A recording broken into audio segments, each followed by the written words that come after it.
Jojo Nuns at Richard Cruz sa Senado, bakla po kami, pero hindi kami mga abuser. Sa isang kamakailang pagdinig sa Senado, humarap ang dalawang GMA independent contractors na sina Jojo Nuns at Richard Cruz upang tugunan ang mga akusasyon ng sexual harassment na inihain laban sa kanila ni Sandro Mula, isang artista mula sa Sparkle. Ang pagdinig ay isinagawa ng Senate Committee on Public Information and Mass Media na pinamumunuan ni Senator Robin Padilla kasama sina Senator Jenggoy Estrada, Senator Bong Revilla, at Senator Joel Villanueva. Ang mga kasong ito ay umani ng malaking atensyon mula sa publiko. Kaya't naging mahalaga ang pagdinig na ito upang masusing masuri ang mga alegasyon at matiyak ang katarungan. Ang isyu ay umusbong nang magsampa ng reklamo si Sandro Mulak laban kina Jojo Nuns at Richard Cruz, na inaakusahan siya ng sexual harassment. Ayon sa mga ulat, ang insidente ay naganap sa isang pagtitipon na kung saan ang mga akusado ay di umano'y nagpakita ng hindi angkop na pag-uugali. Dahil dito,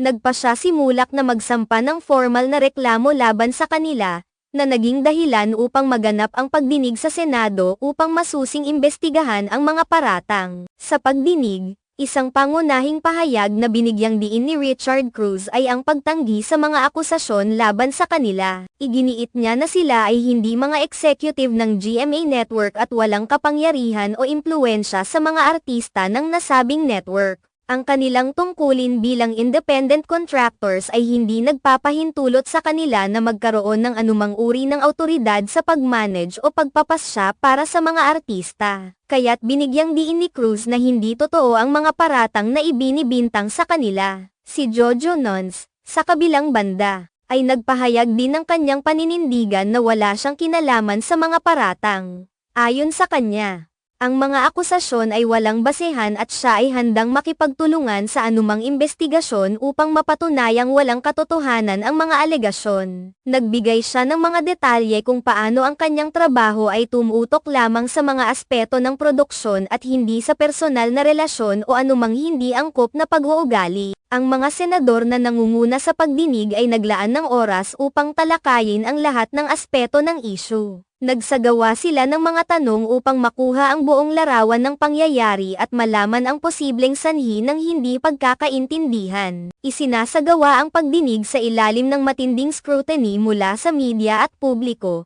kaya't ang lahat ng detalye ay maingat na sinusuri upang tiyakin ang transparency ng proseso. Ang Senate Committee on Public Information and Mass Media ay nagtutok sa layuning makuha ang tamang impormasyon at pag-aralan ang mga aspeto ng isyu upang matukoy ang tamang hakbang na dapat gawin. Ang pagdinig na ito ay bahagi ng proseso ng pagpapatupad ng batas at proteksyon ng mga karapatan ng bawat isa, lalo na sa mga usaping may kinalaman sa sexual harassment. Sa pangkalahatan, ang pagdinig na ito ay nagbigay daan upang masusing masuri ang mga paratang laban kina Jojo Nuns at Richard Cruz. Ang mga isyu tulad ng sexual harassment ay may malalim na epekto sa mga individual at sa lipunan. Kaya't mahalaga na ang bawat kaso ay marinig at matutukan ng maayos upang matiyak ang katarungan at proteksyon para sa lahat. Patuloy na sinusubaybayan ang mga susunod na hakbang sa kasong ito habang ang Senado ay nagpapatuloy sa kanilang investigasyon.